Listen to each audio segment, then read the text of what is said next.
habis podcast ni saya akan pergi ziarah satu family yang ayah mereka tiba-tiba meninggal 2 hari lepas. Ada 6 orang adik-beradik dan guru sekolah ni kontak minta tolong tengok family ni macam mana, sebab 2 budak ni budak yang rajin pergi sekolah, belajar sungguh-sungguh, dan ayah dia yang meninggal ni pun dulu sangat support anak dia belajar dan sebagainya, tiba-tiba dia meninggal.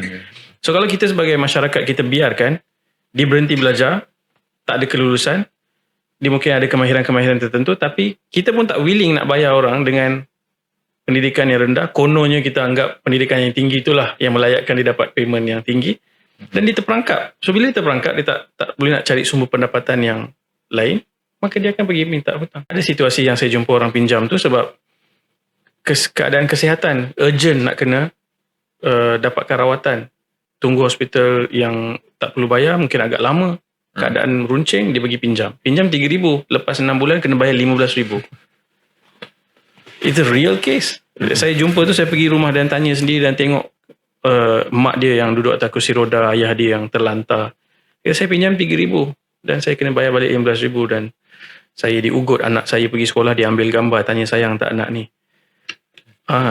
Imagine the stress. Dan dia kerja 3 shift.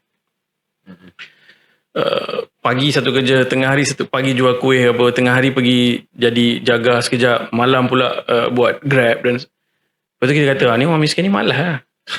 Oh, can you imagine being in that shoe? And so kita punya masyarakat pun kena develop empathy, dan bukan hanya membantu ni, kita kena lebih berani untuk menyanggah golongan elit yang membina kehidupan di atas air mata orang lain. Dan dia hanya fikir anak dia tak fikir jutaan anak-anak lain yang struggle dekat bawah ni. Itu semua tanggungjawab dia. Kalau dia adalah enabler, dia orang yang mengenable sistem yang dia tahu zalim. Sometimes I can tell you, saya ramailah berinteraksi dengan orang-orang elit sebagainya, dan dia ada kereta mewah yang harga kereta tu almost $1 million, dan dia bayar driver dia ciput tu. Jadi dia tahu driver dia tengah struggle, dan bayar minimum pay. Dan dia bawa kita 1 juta. Dan dia bangga, dan dia rasa macam come on, what are you talking about?